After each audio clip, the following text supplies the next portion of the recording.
You could see the frustration and even the anger on Ted's face as he made his way down Madison Avenue in New York City on a cold winter's day. You see, the 33-year-old aspiring writer and poet had just received what would be his 27th rejection from a publisher on his manuscript. So, with his manuscript tucked under his arm, he began to make his way back to his apartment. With a new mission in mind. The mission? Bonfire. He was ready to burn the manuscript and move on to something different. But his plan changed. You see, as he was walking down the sidewalk, he was intercepted by a colleague that he had known from Dartmouth. That colleague had just started his job. Matter of fact, it was only 3 hours earlier. And as they began their discussion, they began to realize that they could maybe help one another out. You see, that business was Vanguard Publishing. It was one of the places that Ted had not gone to with his manuscript. He had looked past them.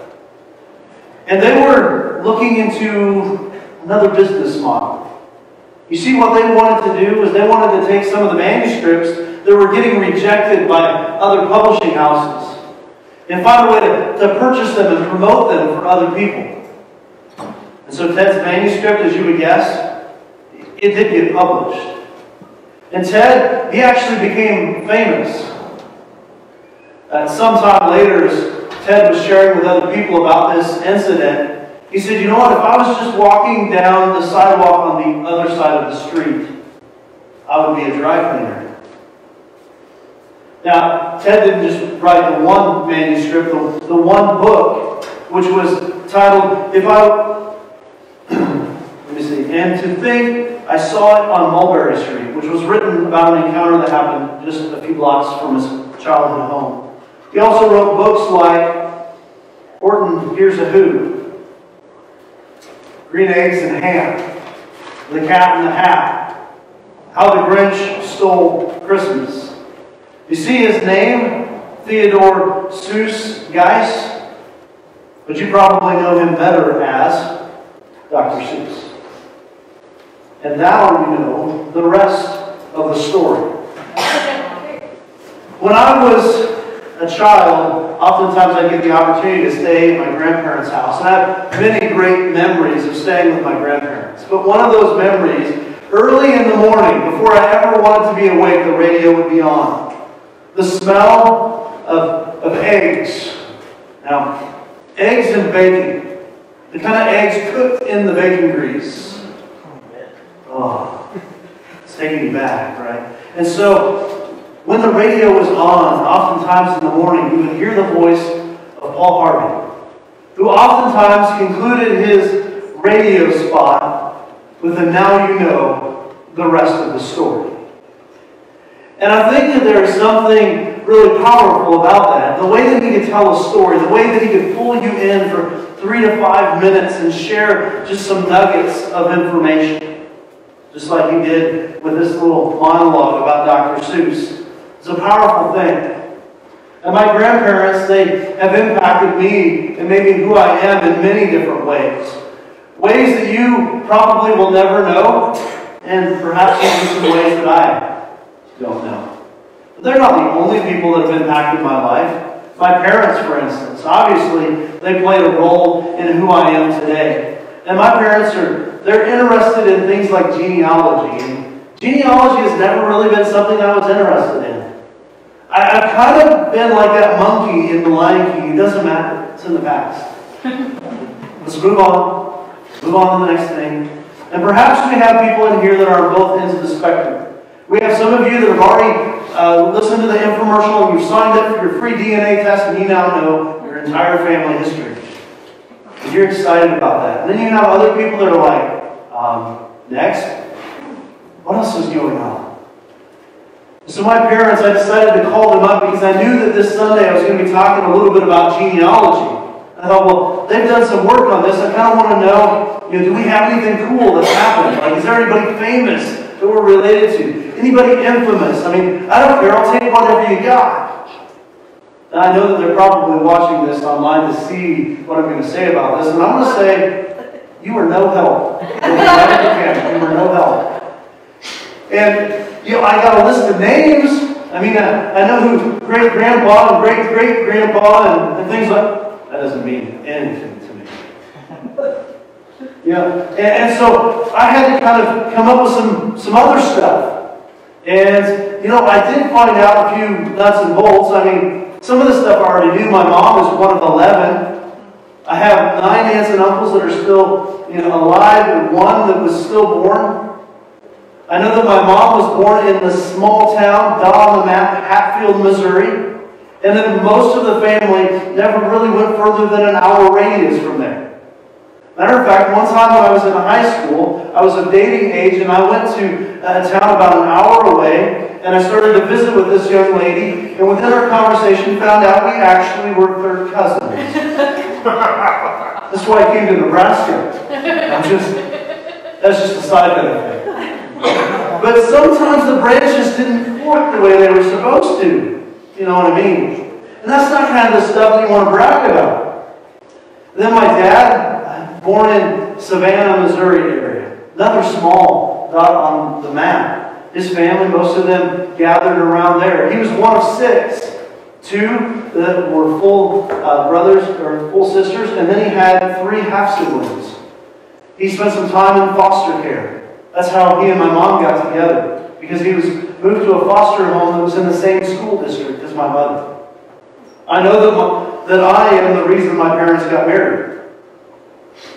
Right? There are some things that happen in life that kind of make us who we are. And if you want to dig deeper, like when somebody says, well, what nationality are you? Pretty oftentimes I say I'm American. Born and raised.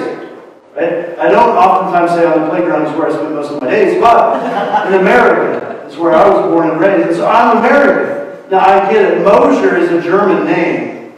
Right? From a descendants that were probably farmers that made their way over to Pennsylvania, through Kentucky, and somehow ended up in Missouri.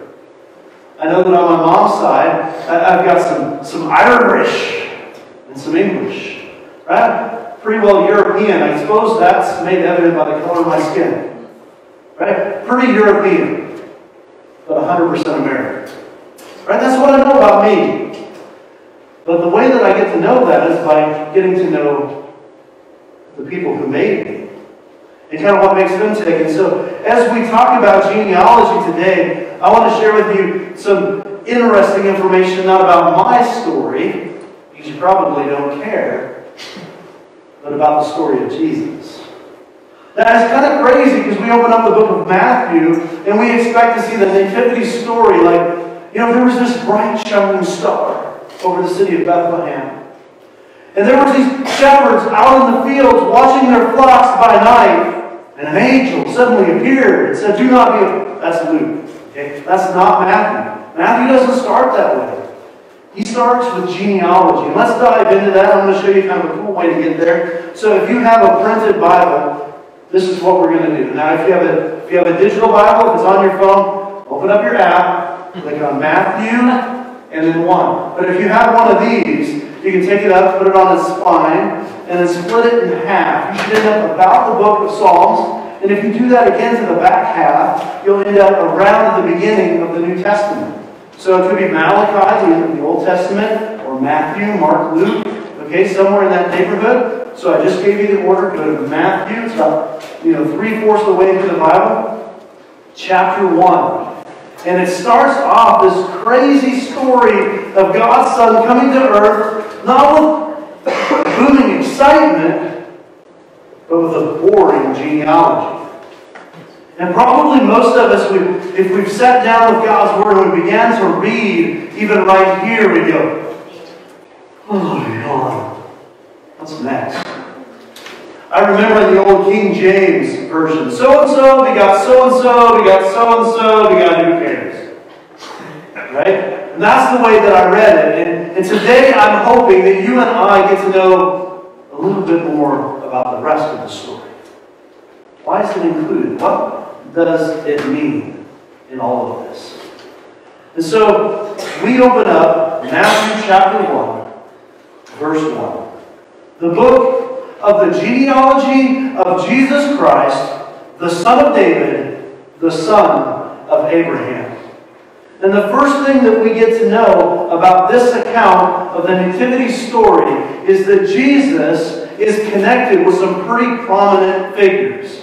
If you were Jewish, if you were a part of God's chosen people, you knew without a doubt who these two people were. These were rock stars in your ancestry. These were the kind of milestones that everybody wanted to have in their family tree. Right? This is like, I am related to George Washington. This is cool. These are their forefathers. And so Jesus is the son of David, the greatest king that they've ever known, the most powerful, most successful military conqueror there was. And he was the son, the descendant of Abraham. And for the Jewish people, they knew Father Abraham, and they knew that he was promised many sons. They may not have known the lyrics, but they knew like that this is an important piece. And it actually goes back to speak about who Jesus is. And it tells us this important truth. God is faithful. God is faithful. Let's go to Genesis. Genesis is the very first book in the Bible. And in Genesis chapter 1, we see in verse 26 the words of God in creation. And it says in 1:26, and God said, let us make man in our image, after our likeness. There's something maybe that you haven't read there before, and perhaps you have, but I want to draw your attention again to it, is that when God was creating the heavens and the earth and all that live within them, God already had a plan for you and I, who He knew would fail to follow through on what He'd asked us to do, and that He had a plan for redemption. Because let us, plural, make man in our image, our being plural, indicates that God, the Father, God the Creator, wasn't the only one present. So who was He talking to? Who was this about? I suggest to you that it's talking about Jesus. That in the beginning, and it says this in John 1, in the beginning was the Word, and that Word was Jesus. And without Him being there, nothing was made that has been made. Jesus, the Savior of the world, was present in the creation of the world. Before Adam and Eve were formed, He was there. God had a plan. We see that spill over in chapter 3 of Genesis. Chapter 3, verse 15. God created man and woman, Adam and Eve. Told them not to do something, they did it. Go figure. It's the human way. In verse 15, as he's given out punishment, he says to the serpent who has deceived Adam and Eve, he says, I will put enmity between you and the woman, between your offspring and her offspring. He shall bruise your head, and you shall bruise his heel. This was portrayed so greatly in the Passion of the Christ, where Jesus is in the garden and He steps on the head of the snake and He crushes it. See, Jesus, in these words, is in existence because He is the offspring of woman that will crush the serpent. He drives out sin. And then just a couple chapters later, chapter 12, in verse 3, this is where Abraham comes into play. At this time known as Abram. Verse 3. I will bless those who bless you, and him who dishonors you, I will curse. And in you, Abraham, all of the families of the earth shall be blessed. In you, Abraham, all of the families of the earth shall be blessed. We see later on that God promises to Abraham, who is old and doesn't have kids, that he's going to get to have a child. And he's told that his descendants will be as numerous as the stars in the sky. And because he believed it, it was credited to him as righteousness. and God's blessing was upon him. And so this blessing that God is going to give to Abraham all the way back in Genesis chapter 12, verse 3, is fulfilled in Matthew chapter 1, verse 1. And again, Matthew 1:1 says this: the book of the genealogy of Jesus Christ, the son of David and the son of Abraham. Man, there's some power in those words that we can miss if we don't know the deeper story. Let's get down to verse 17 in Matthew chapter 1, and it says this: so all the generations from Abraham to David, there were 14 generations. And from David to the deportation to Babylon, 14 generations. And from the deportation to Babylon to Christ, 14 generations. If you're not adding them up, let me do the math for you. 42 generations from the time God spoke to Abraham in Genesis chapter 12 to Matthew chapter 1 when Jesus takes on flesh. 42 generations. That's a long time. That's a lot of people coming and going. Right? You and I, let's be honest, we're an impatient people. And we think that God, the creator of all things, should work on our timeline and do things according to our plans. The reality is, God's not defined by our timelines. It doesn't matter which little box we try to put him in, which agenda for the day. God is so much bigger than our agendas. But one of the things that we see is that even though we feel like he's slow to deliver on his promise, God, who is the maker of promises all the way back at the beginning, is the God who fulfills the promises in Jesus. And that's really cool because it gives us a promise, it gives us a hope that that same God who brings Jesus in the flesh is the same God who promises that he will make all things new in Revelation. So there's a hope in that. There's a promise to be fulfilled in all of this. And so we can learn from this genealogy in Matthew 1 that God is faithful. The second thing that we can learn is that Jesus is real. You see, when we look at Matthew 1, verse 1, there's a really important piece that's not there. You see, what it doesn't say is, a long time ago, in a galaxy far, far away, stuff of fables and myths and fairy tales of some far-off place. Now, let's be real, it kind of comes across that way, doesn't it? Like there is the Savior who's coming from a distant land, who doesn't belong, but he comes here anyway. And as he seeks to fit in, to be one of us, he has these great powers. He can do amazing miracles. He can walk on top of water. Right? He can heal sick people. He raises dead people to life. And when it looks like all is lost and he loses his own life, 3 days later he steps up out of the grave. And it's like the star of Bethlehem is shining brightly out of the tomb. Right? Because he is the Savior. And if we're not careful, we can lob this story into all of the mythical fairy tales that have been taught to us time and again. But with the genealogy, it anchors Jesus in real life. It anchors him with real people, with real truth, with prophecies of the Old Testament time and time again. All of these people who we've read about years before, those people are now coming together on a timeline.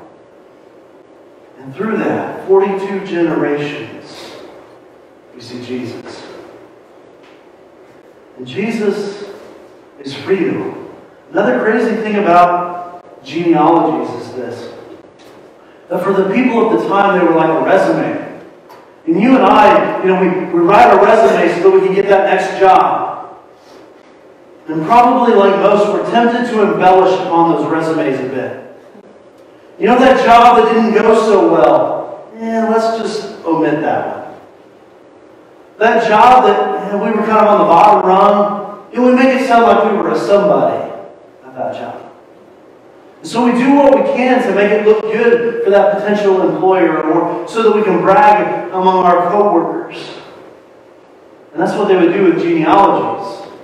Kings for years have wiped out entire generations of history because it didn't line up with how they felt like they should be viewed by everybody else.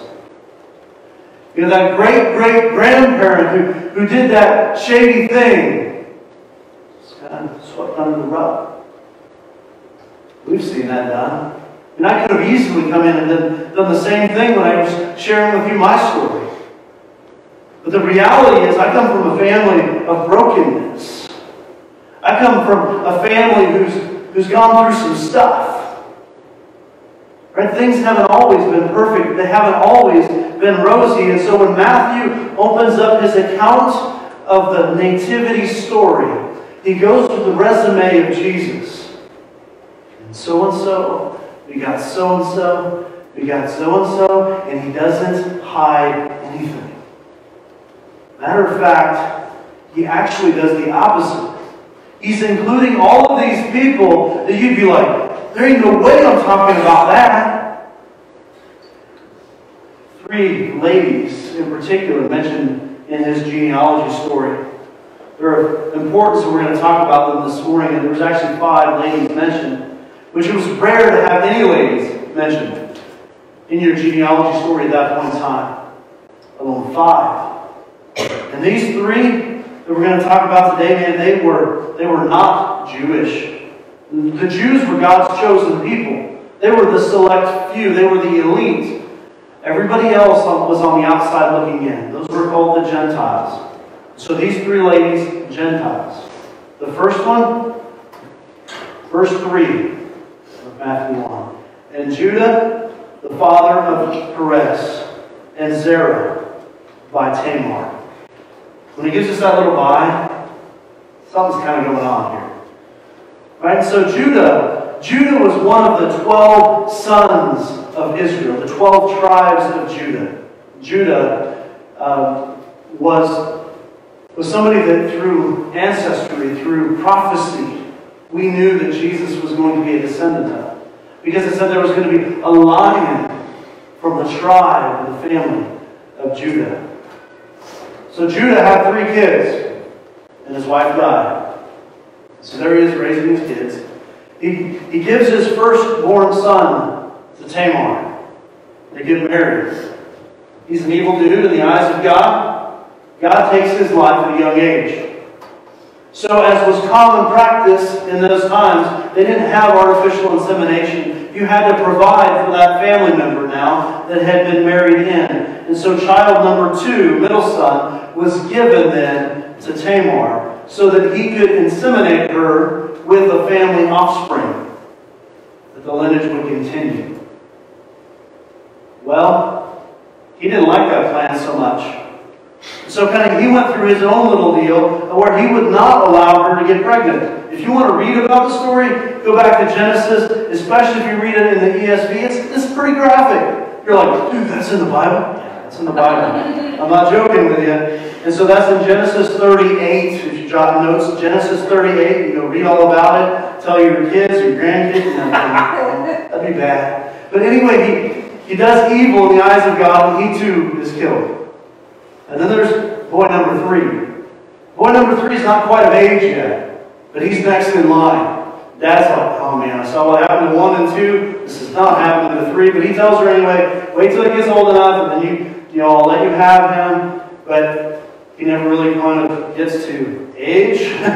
And so they kind of move on as a family, but she doesn't move on. And one day, Judah he's going into town to take care of some business, and so she takes off her clothes that associated her as a widow and puts on the clothes of a prostitute, and she lures in her father-in-law. And they do the deed, and she gets pregnant. That's in Jesus' family tree.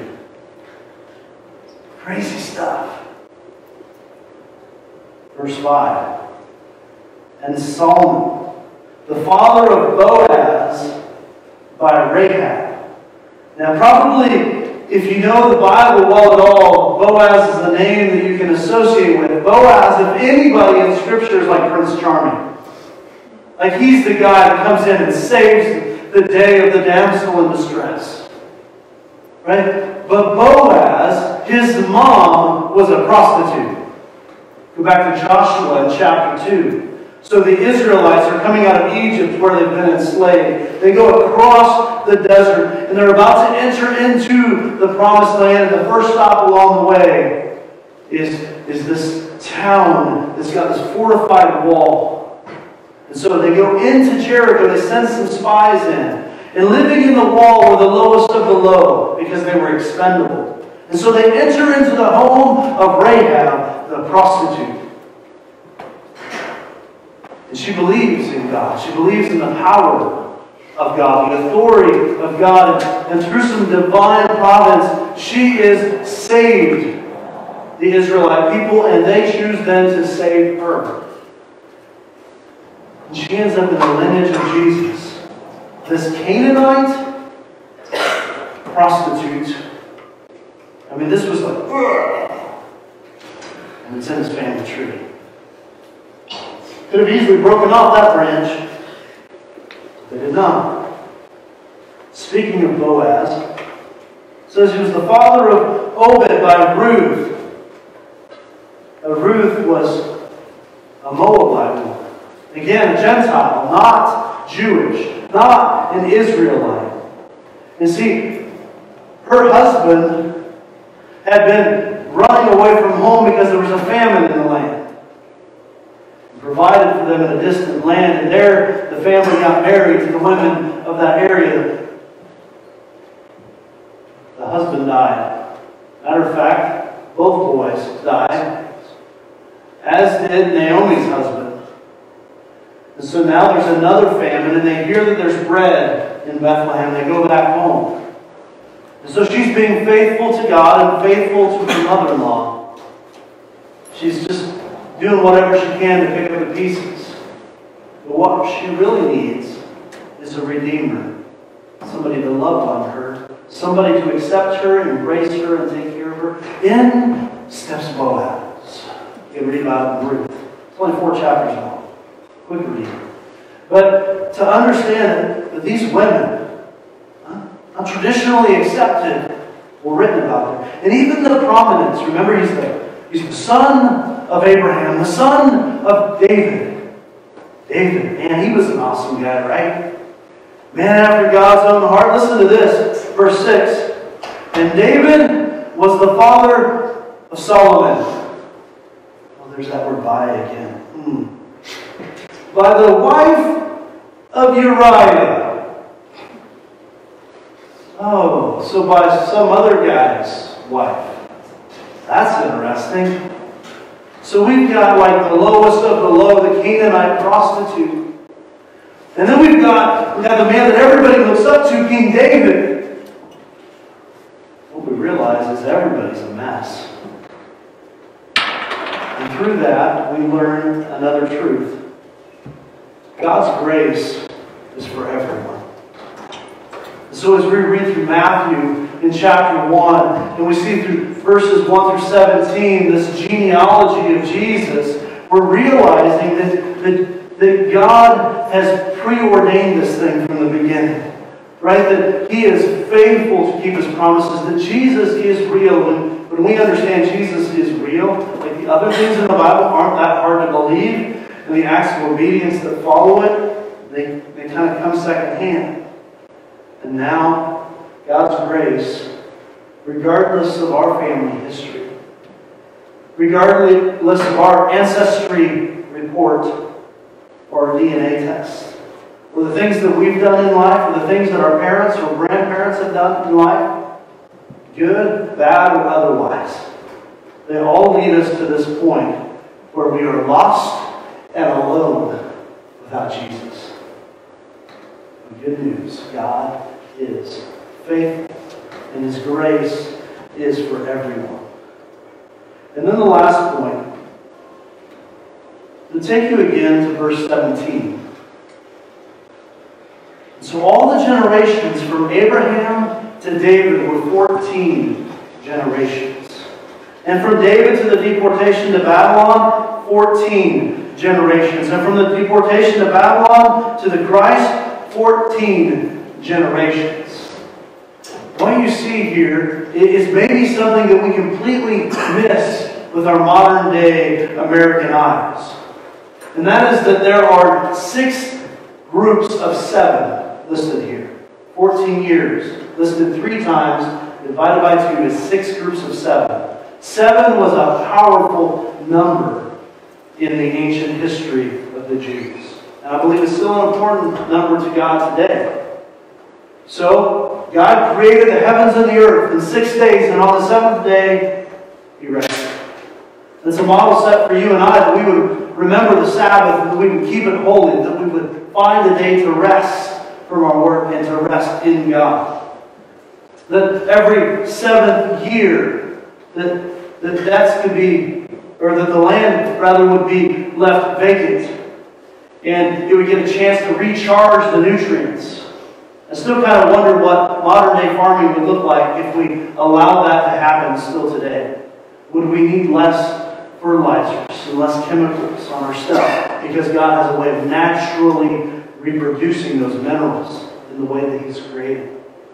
And then, after 7 groups of 7, the last year, 49, is the year of Jubilee. Slaves were set free. Land went back to its original owner. All of the people were given rest. This was a celebration. Right? So all the God told him is 7 days. After 7 years of 7 years. So Jesus is the beginning of the 7th group of 7. Jesus is ushering in an ultimate rest that is culminated whenever He comes back again in Revelation and takes us to be with Him, with God forever. That is the ultimate rest. But this is a foreshadowing of things to come. So all of this being said, through this genealogy, we learn 4 very important things.